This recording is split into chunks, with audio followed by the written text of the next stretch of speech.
السلام علیکم ورحمۃ اللہ وبرکاتہ۔ کیا حال ہے، کیسے ہیں سب؟ آج انشاءاللہ تعالی ہم لوگ آیت نمبر 188 شروع کریں گے۔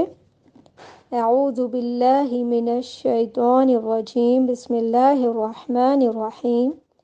نحمد و نصلی علی رسولہ الکریم، ربنا زدنا علما، رب اشرح لی صدری ویسر لی امری واحلل عقدۃ من لسانی یفقہوا قولی۔ آیت میں اللہ سبحانہ و تعالیٰ فرماتے ہیں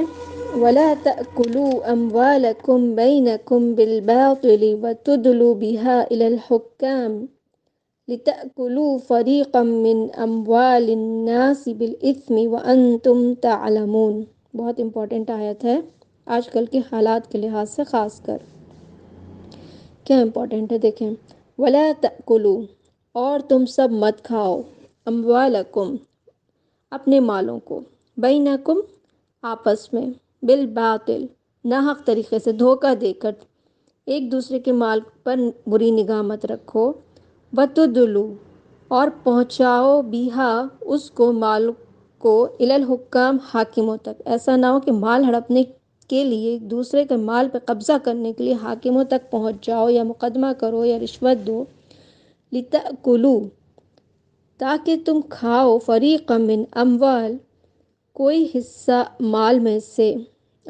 اموال الناس، لوگوں کے مال میں سے، بالاسم،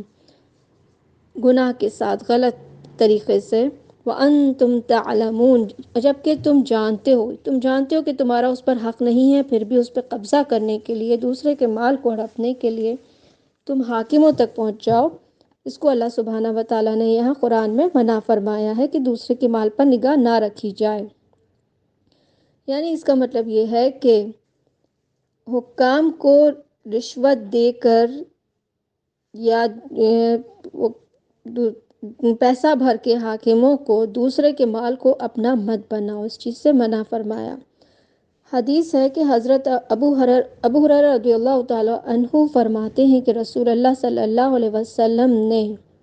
رشوت دینے والے، رشوت لینے والے پر لعنت فرمائی ہے۔ یہ ترمذی 1337 حدیث نمبر ہے ترمذی کی۔ ہاں، اگر اپنا حق لینے کے لیے مجبوری تاوان دینا پڑے، اگر مجبوری اپنا ہی حق، دوسرے کا نہیں، اپنا حق لینے کے لیے آپ کو دینا پڑتا ہے، کچھ رشوت یا تاوان دینا پڑتا ہے، تو وہ مجبوری ہے،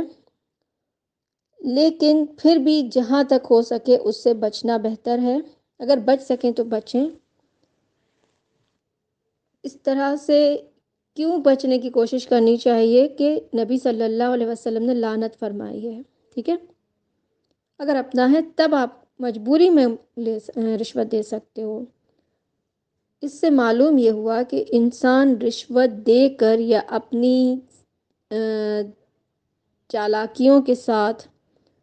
اپنی بہت ہی چالوں کے ساتھ عدالت میں فیصلہ کے لیے مقدمہ دائر کر دے کہ یہ میری زمین ہے، یہ میرا مال ہے، دوسرے کا ناحق مال چھیننے کے لیے، تو بھلے ہی عدالت چاہے اس کی چالاکی کی وجہ سے، اس کی عقل سمجھ کی وجہ سے یا نقلی پیپر بنوانے کی وجہ سے اس کے حق میں فیصلہ چاہے عدالت کر دے، لیکن وہ اس کے لیے، اس آیت کے مطابق وہ اس کے لیے حلال نہیں ہوگا۔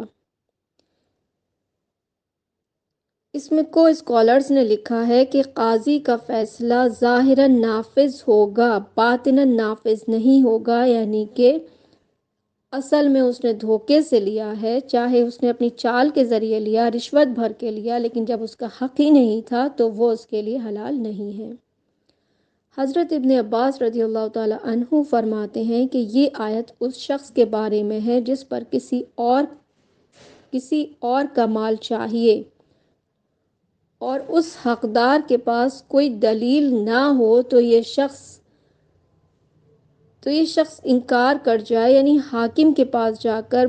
پوری کوشش کرے۔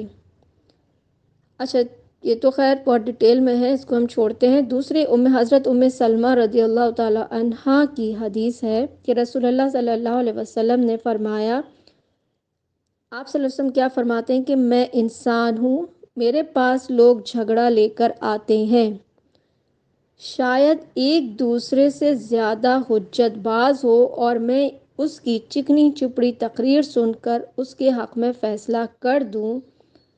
یعنی کہ میں اس کے حق میں فیصلہ کر دوں جس کے حق میں مجھے نہیں کرنا چاہیے تھا، اس کی باتوں کی وجہ سے کر دوں۔ تو آپ صلی اللہ علیہ وسلم نے آگے فرمایا، تو سمجھ لو کہ جس کے حق میں اس طرح کے فیصلے کسی مسلمان کے حق کو میں دلوا دوں، یعنی کہ اس کے حق میں نہیں ہونا چاہیے تھا، پھر بھی اس کی چالاکی سے اس کو اگر وہ چیز مل بھی جاتی ہے تو اس کے لیے ایسا ہے، آپ نے آگے فرمایا، وہ آگ کا ایک ٹکڑا ہے، چاہے اٹھا لے چاہے نہ اٹھائے۔ تو یہ آیت اس بات کی دلیل ہے کہ دھوکے سے کسی کا سامان لینا ایسا ہے جیسے آگ اٹھا لینا۔ حضرت قتادہ رحمۃ اللہ فرماتے ہیں، سمجھ لو قاضی کا فیصلہ تیرے لیے حرام کو حلال نہیں کر سکتا اور نہ ہی غلط کو حق کر سکتا ہے۔